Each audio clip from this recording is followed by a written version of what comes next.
आइए विद्यार्थियों, question number 9 solve करते हैं। बेहद आसान क्वेश्चन है, आप इसे पूरा देख जाइए, 100% समझ में आएगा। चलिए देखते हैं। क्वेश्चन कह रहा है यदि किसी एपी के तीसरे और 9वें पद क्रमशः दे रखे हैं 4 और -8, तो इन्होंने बोला है कि बताइए कौन सा पद शून्य होगा। कोई दिक्कत नहीं, ध्यान से समझिएगा। इन्होंने बोला है प्यारे विद्यार्थियों कि जो एपी है उस एपी का तीसरा पद कितना दे रखा है 4, और जो 9वां पद है मेरे प्यारे विद्यार्थियों कितना दे रखा है -8। ठीक है, कोई दिक्कत नहीं। इन दोनों कंडीशनों का इस्तेमाल करके हम ए और डी निकाल लेंगे, और जैसे ए और डी आ जाएगा वैसे हम पता करने जाएंगे कि कौन सा पद शून्य होगा। तो चलिए सॉल्व करते हैं। प्यारे विद्यार्थियों, आपको सबसे पहले लिख लेना है कि माना एपी का प्रथम पद ए व सार्वंतर डी है। यहां तक कोई दिक्कत नहीं होनी चाहिए। सार्वंतर डी है। ठीक है जी। अब आगे क्या करना है, अब मैं क्या करता हूं ध्यान से देखिएगा। अब यहां पे कंडीशन का इस्तेमाल करता हूं, तीसरा पद 8 है। अच्छा मुझे एक बात बताओ, कमेंट बॉक्स में लिखिएगा, मुझे बताइएगा तीसरे पद को किससे लिखा जाता है, जल्दी से लिख के बताइएगा।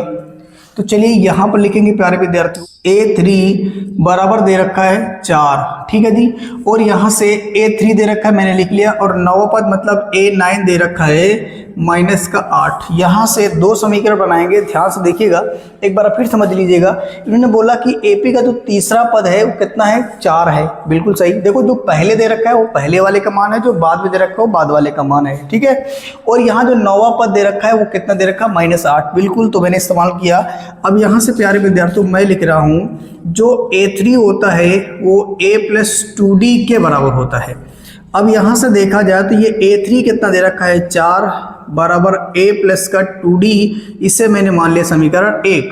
अब यहाँ से प्यारे विद्यार्थियों मैं जानता हूँ कि जो A9 होता है वो A+8D होता है। ध्यान से देखिएगा, जो 9वां पद होता है वो A+8D होता है। अब आगे से सॉल्व करते हैं। जो ये 9 दे रखा है, ध्यान से देखना, तो यहाँ लिखेंगे -8 बराबर A+8D आएगा। इसे मैंने मान लिया समीकरण 2। कोई दिक्कत नहीं। आप समीकरण 1 और 2 को सॉल्व करके ए और डी निकाल लेंगे। ध्यान से देखिएगा, मैं यहाँ लिख रहा हूँ समीकरण 1 में से समीकरण 2 को घटा देते हैं। ठीक है जी। आप समीकरण 1 क्या दे रखा है, तो देखिएगा 4 बराबर A+2D समीकरण 1 है, और फिर यहाँ पे -8 बराबर कितना दे रखा है, ये A+8D है। ये समीकरण कौन बनेगा 2। अब इसको प्यारे विद्यार्थियों, अब A से A कट गया, ध्यान से देखना, घटाने पे जब चिन्ह बदलेगा तो ये माइनस वाला प्लस हो जाएगा, और ये माइनस तो ही जाएगा, और ये माइनस हो जाएगा। अब मैं इसको क्या करूँगा, 8 और 4 कितना हो जाएगा, आप याद रखिएगा, यहाँ हो जाएगा 12। ठीक है, क्योंकि पहले चिन्ह तो माइनस था, लेकिन जब घटाया तो प्लस हो गया, तो याद रखिएगा यहाँ से कितना हो जाएगा, घट जाएगा तो कितना आएगा, आप बोलेंगे माइनस का 6 आ जाएगा, और ये डी। यहाँ से आगे सॉल्व करेंगे तो ये हो जाएगा विद्यार्थियों 12/6 बराबर -D। इसको मैंने काट दिया तो कितना आएगा 2। अब इस 2 को मैंने इस साइड कर लिया तो बराबर कितना आ जाएगा, D बराबर -2। कोई दिक्कत नहीं। अब यहाँ से मैं निकाल लेता हूँ A का मान। 1 काम हो गया मेरा। चलिए यहाँ से लिखते हैं समीकरण 1 में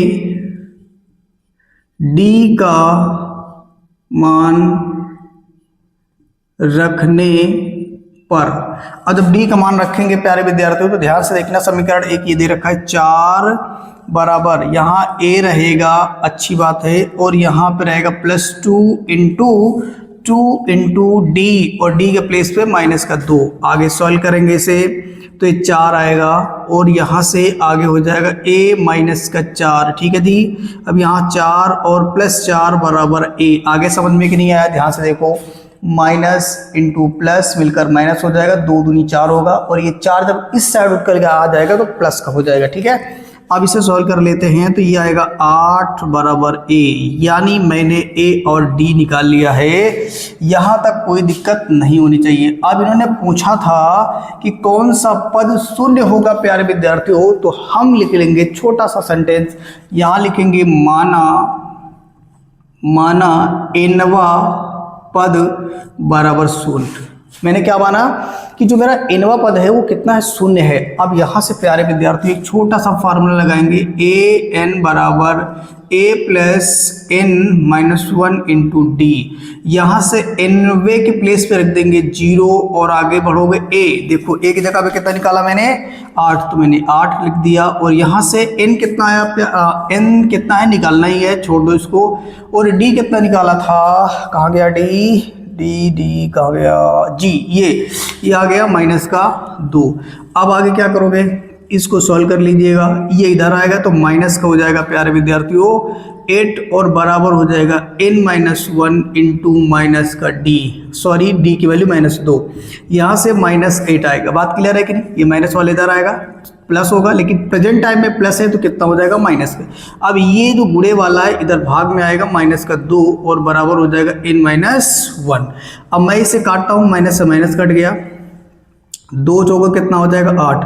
अब यहाँ अगर मैंने सॉल्व किया तो 4 प्लस का 1 बराबर n। बात क्लियर है कि नहीं, ये जो माइनस वाला है जी इधर आएगा प्लस हो जाएगा, दैट्स ऑल। अब इसे सॉल्व कर लो, जोड़ लीजिएगा, तो ये जब जोड़ोगे तो कितना आएगा 5। अब आप नीचे लिखोगे, प्यारा सा संडे से लिख दोगे, अतः AP का nवां पद, AP का 5वां पद शून्य होगा। चलिए लिख देते हैं, अतः AP का